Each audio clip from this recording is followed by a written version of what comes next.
W is for Wales, home of... Sianel Pedwar Cymru. Yes, and of Joanna Quinn.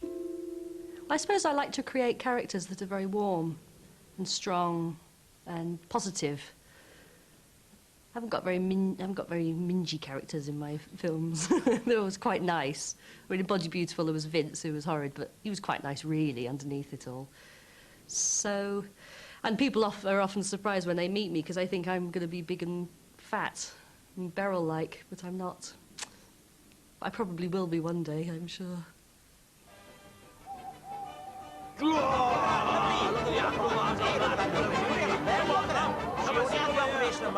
can't see a scar, can you? Lovely. Hey, hold your buttocks in, love.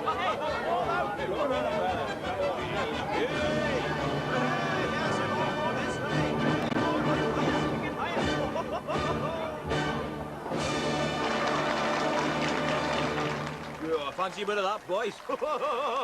Mind you, have had most of them already.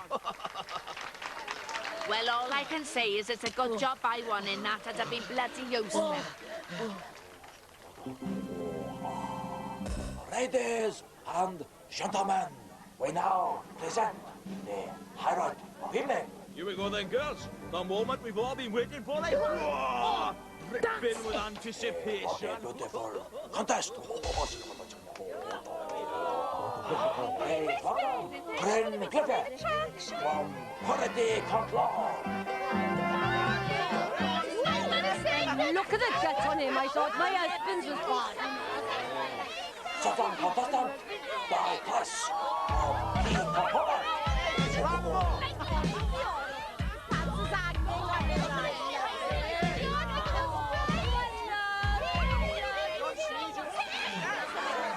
Third contestant, circuit board adjust, I've never seen so much air in all my life. Oh, he's got a bigger chest than I am. Fourth and final contestant, Vincent Wasser from Otto Vincent.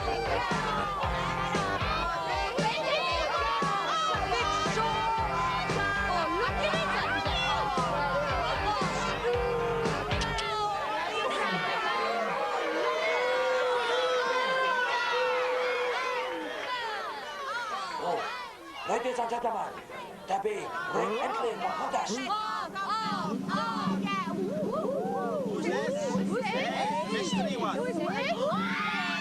My name is Beryl, yes, you all know me. I represent the girls on assembly. So you think I'm just a party, but there's more to me than that. So I prove it to you now with the greatest of ease. You better quit those sleeves for you burst into tears when you're beaten by a woman who is twice your years. They're gonna put you in your place and wipe the smile right off your face. And now it's time to see you get the biggest cheers.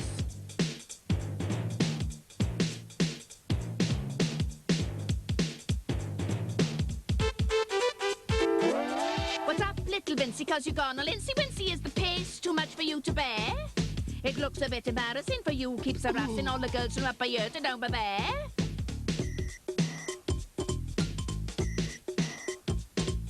My body is mine, so let me be. Skinny, fat, tall, or muscly. And I don't care what you think, 'cause when I'm stood, you're in the pink. I'm proud of every pound, and I don't want to shrink. So come on, all you women, you got nothing to fear. Forget about your figures, body, beauty, bodies,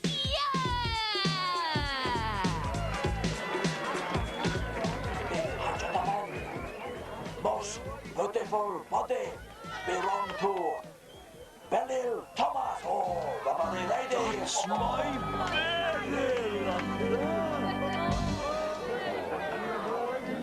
I told you I'd sort Vince out if you left it to me, didn't I?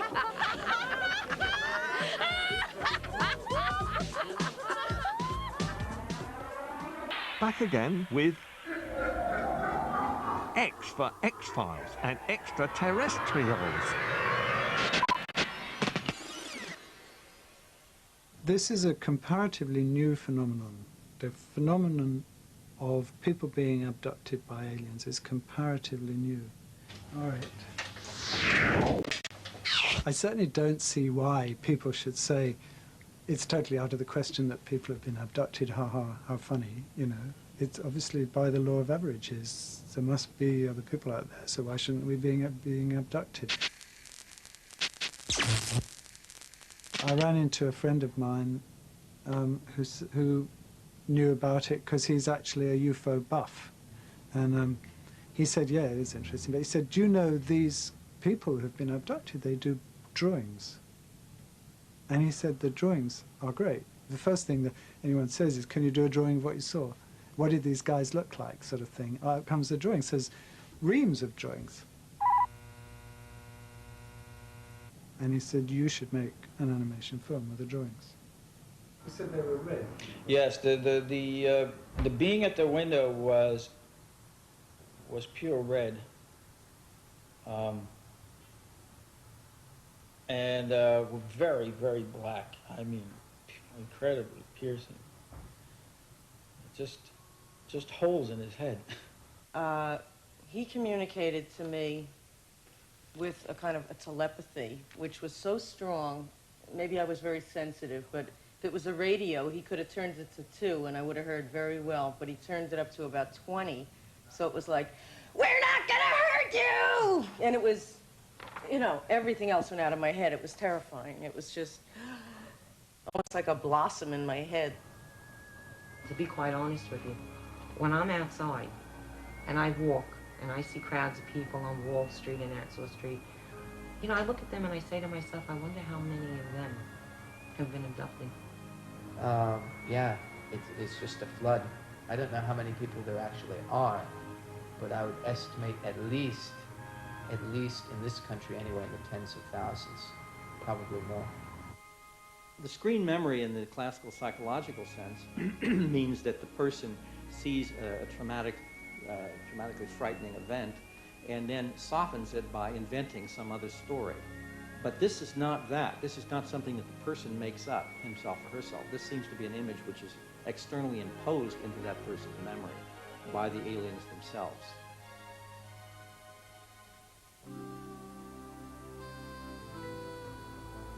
You know, it was just strange to me, and then I realized that they weren't wearing goggles. That was their eyes. And they weren't wearing helmets. That was the shape of their heads. The thing that they will always start to draw first is the eyes, because the eyes are so arresting. It's difficult to even, you might not remember anything else but the look of the eyes. The only thing I could really compare it to was that there were like 1950s Italian wraparound sunglasses that went around to the side of his head. Basically, what had happened was I was coming up the stairs, and then the next thing I remember was suddenly walking down the street with these two very, very tall blonde men with strange blue eyes. How am I supposed to know what is coming out under hypnosis? Were they dreams, or was it real? Maybe it's just dreams that have been coming out under hypnosis. I heard a sound, but again, everything sounded slowed down. I looked over, and both of the other guys in the band were sitting there with their mouths open like O's, you know? And one of them was saying, oh my God, but again, everything sounded slowed down to me. Oh my God, like that. I felt as someone was pounding on my back, and that's all I remembered. After that, everything was, the next thing I knew, I'm running through the living room, and I knew what had happened. I just didn't remember what happened after that. I remember seeing the curtains, like, blow over my head. First there was the pounding on my back, and then I saw the curtains, like, blow over my head. And that was all I remembered up until, and then I consciously remember running through the living room, and I thought my children were gone, because when I went in there, they weren't breathing. What I thought was the bedroom curtain, in actuality, was a nightgown that went over my head. What the pounding on the back was, I don't know. I think on one occasion I actually saw these using their forearms to move more quickly, that they were almost like scurrying, almost like an ape kind of movement. These didn't move that way. I've also seen these sort of Another particular characteristic, I've seen some of them move in like lockstep, like a bunch of them in a row, just moving completely together as if all their movements were completely coordinated. They'll cock their head from side to side, and also if they get excited, these kind will, their head will start like bobbing or wobbling like that. He didn't actually walk. He just seemed to kind of float along, which might be important in the animation. The little ones were not the same. How did the little ones move? As I recall, they moved just kind of like us. They like were doing things, they were busy moving around, whereas he just seemed to flow. He was very, very graceful. And they were not particularly graceful. They were more like little dentist workers or something.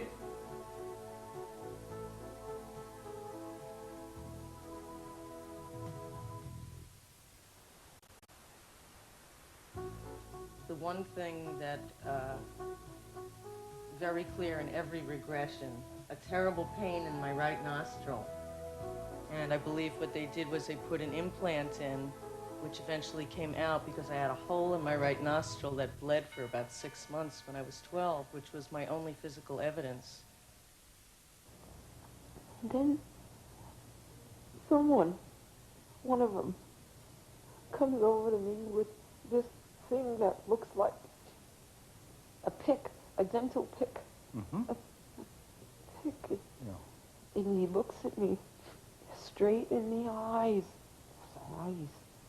Do you know that they look wet? They look wet. Mm-hmm. What are they going to do? And he comes closer with his instrument and he's putting it up my nose. Oh, he's hurting me.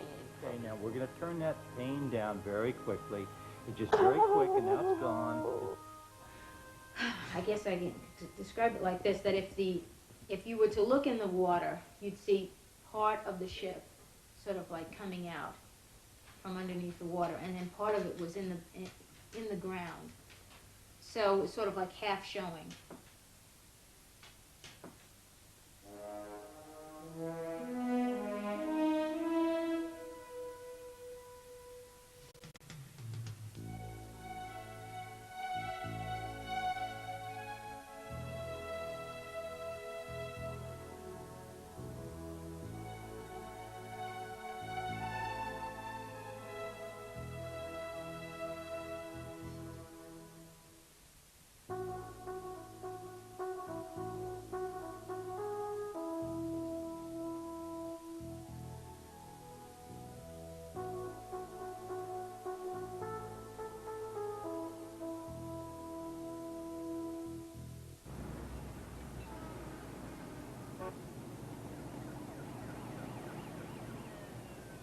It came to about here. It went, To where- yeah, whether just there where was your more fingers- to it here. Right. You know. Just point, if you like, because It went out like that, and it was over to there. And I think that they moved my legs aside too, so it would have better access, but it would come up to about here. yeah. And then what?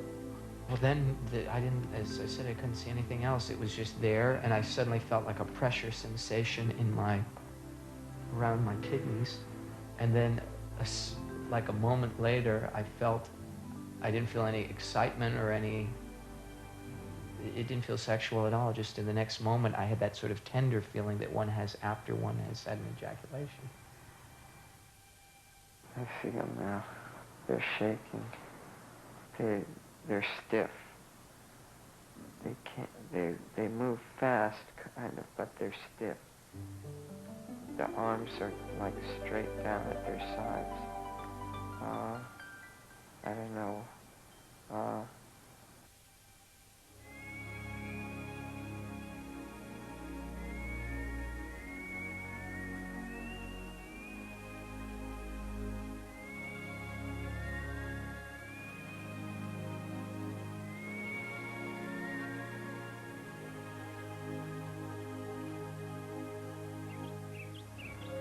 don't know whether it's like one's being tested or observed or what, but it's like being put into scenarios, like being put into a film.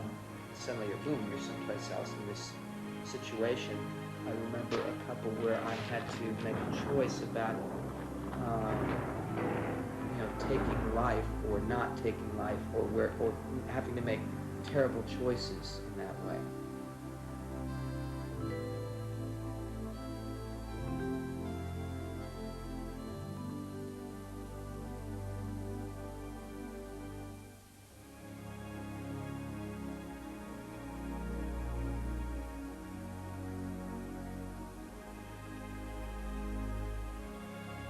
I'm a couple of feet over the bed. I just sort of settle down into it. I'm looking at my hand because it looks like there's this fuzzy stuff all over. I'm looking down, it's all over the middle of me and all over my arms. This fuzzy stuff's still on me, but as I move around, I'm starting to move around, and it sort of like evaporates. Okay. I think at this point, Rusty, I'm going to wake you up, and we can come back to this another time. 3 almost awake, 2, 1 fully awake. How do you feel? Y is for Yaroslavl, deep in the heart of old Russia. А я этим, конечно, сразу же воспользовался, уехать на родину, потому что я родился в Ярославле. I was born in Yaroslavl. To be precise, in the Yaroslavl region. My friends and parents live in Yaroslavl. My wife also comes from Yaroslavl. My son was born there. So we decided to move back to our native land. That was a very favorable time and we were full of hope, but we regretted the move later. However, everything's fine now.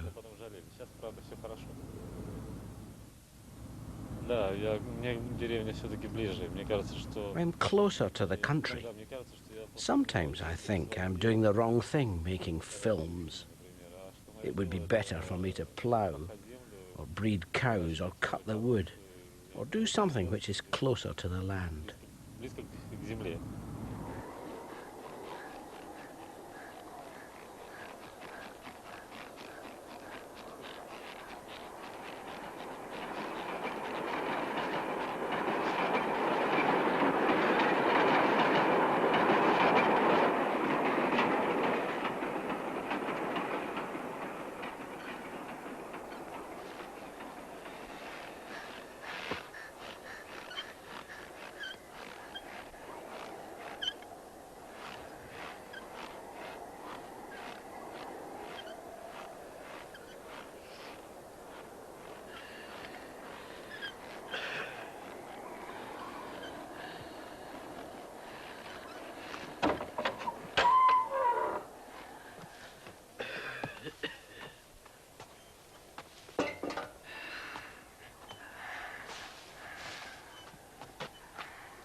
Ну, не балуй. Пошли.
Корова, ты не томись.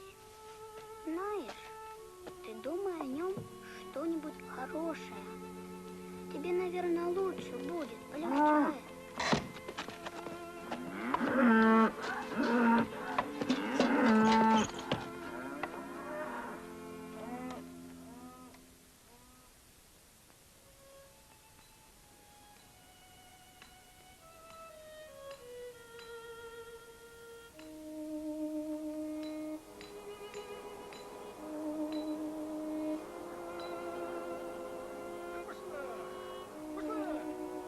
Чего вы там заснули-то? Не евши, что ли, жить-то будем? Че, я, что ли? Поди спать с ней. Совсем отупел.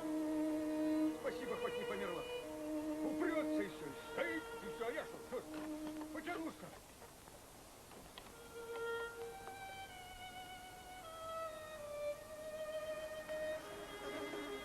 Ты опомнись. Не придет он. Совсем.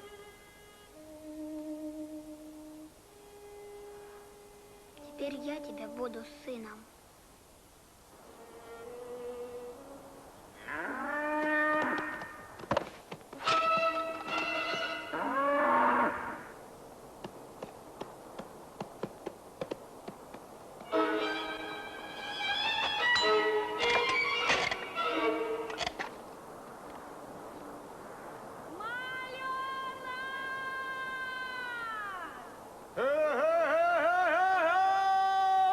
Эй!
нас была корова. Когда она жила, из нее ели молоко мать, отец, я и ее сын теленок. И всем хватало. Потом теленка продали на мясо. Корова стала мучиться, а скоро умерла от поезда. Ее тоже съели, потому что она говядина. Корова отдала нам все. Молоко, сына, мясо, кожу, внутренность и кости. Я помню нашу корову и не забуду.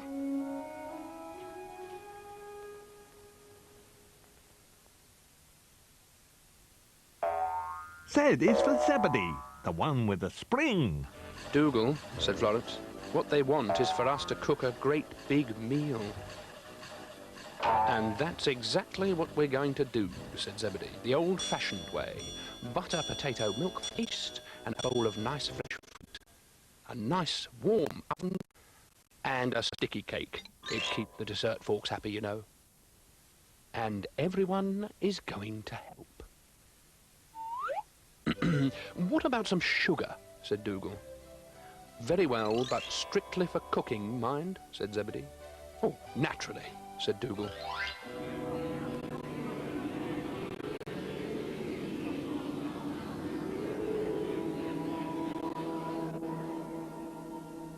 Three animations in full next tonight, starting with the weird and wonderful people who make up The Village. And a note for the future, you can see the Beatles' Yellow Submarine next month here on 4.